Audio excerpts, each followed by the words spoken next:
Tuesday, June 28th, 2022. Today on the very special episode of the Daily Review, because I have to go live from my laptop, so everything's a little bit different. The main computer has officially crapped the bed. So today, we are doing Jallikattu.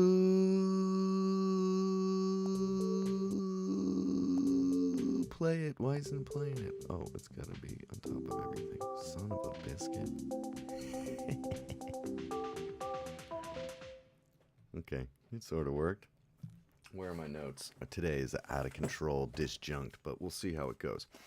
All right, it's Jallikattu. This movie was recommended to me. It is a Malayama film. That's their language. And it stars Anthony Varghese, I believe is how you say it, and some other people, but I'm not gonna mess up these names by this is weird. I'm like looking down, the camera's in the wrong place. Odie's camera's in just the lower half of my head. It's all a mess. Anyway, this movie is part of what they call the new wave. The new wave of Indian, movies that are just doing a different thing. So, interesting. This one is like a Bible story. It's like a parable from the Bible.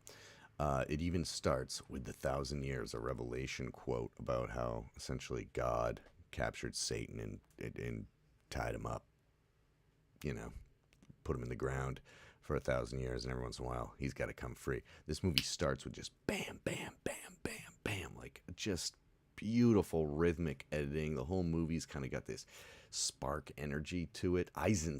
Sergei Eisenstein would have loved this movie. It would have been his favorite movie ever made, I think, because it's all editing and nice long takes when it needs it, and then rhythmic when it needs to. There's some comedic elements. I haven't really told you what it's about. Essentially, a bull gets loose in a small village, and that's the whole movie. And it causes all sorts of havoc, starts fires, destroys crops, kills people, and just kind of builds up bigger and bigger. It's a nice little simple fable that basically gets a nice visual treatment. And now this is a very low budget movie, but for some reason I feel like if they made this in America, it wouldn't look as good. Like, I feel like we would there's so many just tons of extras that they would have done. Like, they would have gotten 15 people and then like computer cloned them and multiplied them throughout using computer technology. I feel like that's what we would have done. But when you have a low budget, it's just like, hey, can we just we'll give you all like $10. Can you just come hang out during this shoot and hold a torch, Like, it just seems like their low budget approach to this movie makes it even better. And they didn't use a CG bull, like a computer generated bull. It's usually just a bull, or it's like a bull puppet, but it's done so well and edited so well that there's only a handful of shots where you're like, I don't know about that one. That might not, that's a guy in a bull suit or whatever. But otherwise, it's perfectly done. At first, I found it a little tedious because I'm like, why aren't they just like lassoing it like that? Like what I've seen in American Western movies. Then I realized, oh yeah, that's because that's like, you can't do that necessarily. And nobody knows what's going on. It's chaos. So it works. It's basically the social, religious, political, and literally physical reaction to a crisis. And so the bull could be anything. It's a metaphor, but it also could easily just be, a man versus nature, simple story of man versus nature. But I also think maybe I'm reading in this too much. Is it a Hindu versus Christianity story? Because I know the bull is so important in Hindu, right? And this is a Christian village, or maybe they're Protestant or something, but they have, I mean, the movie starts with Bible quotes and ends with Bible quotes, and people have got, I don't know, they got crucifixes and stuff. So I was wondering if on some level this was an indictment of Christianity. I don't know. Maybe it isn't. Maybe it's I'm reading too deeply into that because it's a bull and because they're a Christian village or whatever. But let me know in the comments what you guys think about that. I also like the idea that they, like, in their attempt to fight the bull, they create more damage than the bull even is doing. by either fighting amongst themselves or. So then also there's another story going on between these two guys that I won't spoil. There's Varkey, who's that's his last name. He's like the butcher, and everybody's like, you're responsible for letting this bull run amok. And then this other guy, Ganja Katachan, and he had been forced out of the village, and we don't know why, but everybody's like, yay, he's back, yay. He's going to fight the bull for us. So those are our kind of two heroes who end up, ironically in conflict with one another as opposed to the bull. The bull is basically just a little catalyst. Okay, here, people are talking to me. It's much easier. Hey, what's up? What are people saying here? You must try a Bengali movie called The River, recently restored by Martin Scorsese Project. I'm just saying, all right, I will definitely do that. Oh, yeah, and yeah, for whoever's, yes, you're welcome. Meridian. See, that's a regular word, and it was hard for me to see. Meridian. Yeah, you were right, dude. This movie is very cool. Also, this is on Amazon Prime, and if for some reason the length of these movies are freaking you out, some of these movies I'm reviewing are 2.5, 3 hours long. This movie's like an hour and 40 minutes less, and it is like a bullet train. I started watching Piku or Paiku or however you say it, and I got like 20 minutes into it, and I wasn't really feeling the vibe of it. I might go back to it, but I know it's got very high reviews, and everything about it I read seems great, but I just kind of. Anyway, back to this. This is like, I don't know, there's so many. This is great. It's just like a Bible. It's a Bible story to me, as growing up as a Christian. I see this as like a parable kind of Bible story that is just incredibly well shot and well edited. And I'm going to have to check out some more movies by this director who, should I try saying his name? I didn't put, sometimes, all right, here we go. I don't even know what the first letter is, if it's an I or an L, but I think it's Liju Jose Pelissari. How close was I? How close was I? Anyway, whatever. This guy's like a fucking genius, so we got to watch more from him. I think sometimes the comedy in this didn't really work. There is like little comedic moments, but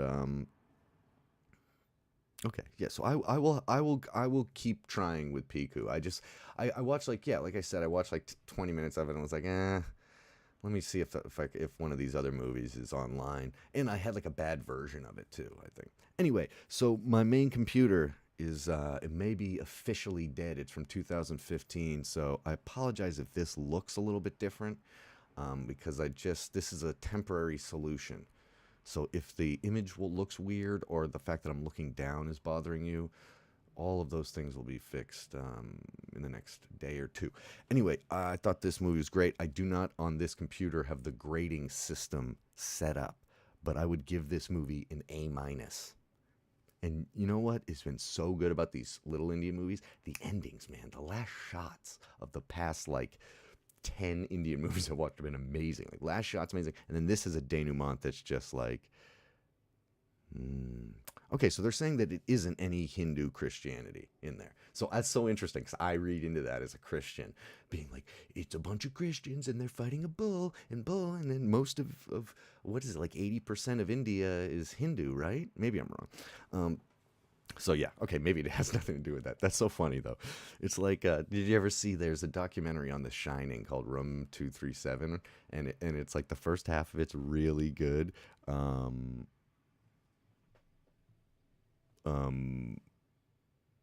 I don't know that movie. I'll look it up.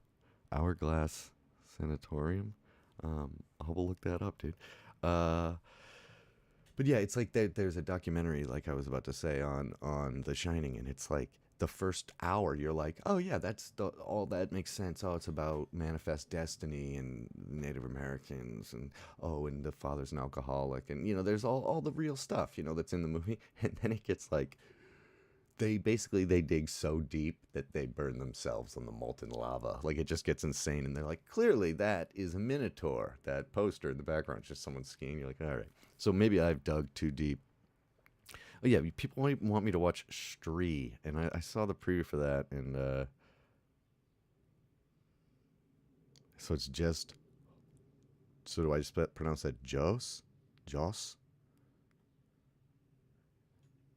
I want to take a language and just called names. Okay, see that's interesting. All right. Okay. No, that's interesting. So there it's like a mixed population in the area this was filmed between Christians. And so yeah, I wonder what's the history of that? Did they get Christianity via the English or did they get it during like the Romans? Did the Romans get there and like leave tidbits of stuff? I gotta watch like a history of India. It would probably have to be 20,000 hours long, as I've learned it. You guys have like this massive history compared to something like the United States. Just like goes back 15 years or something. Anyway, all right, guys. I really like this movie. Again, I recommend this. Obviously, if you're an Indian viewer, you probably have seen it because I think it was an incredibly popular movie from 2019. But if you haven't, I would recommend it. And for all my other viewers around the world, this is a good entry one, I would say, because it's nice and fast, and it is, if you're used to more Western filmmaking styles, I think you will be able to get down with this. Anyway, St. Thomas, good old St. Thomas went to Kerala. Interesting. St. Thomas Aquinas? That's interesting. I learned all about him. Okay, very cool. I don't know what else to say. I don't know even if the outro is going to work. Like and subscribe. That thing isn't on here either. Let's see if the outro works. I'll talk to you guys tomorrow. Sorry for a little bit of a jank episode, but, you know, this is what happens when you do it every day. When you don't have a crew or money. All right. Talk to you guys later. Love you. Bye. Someone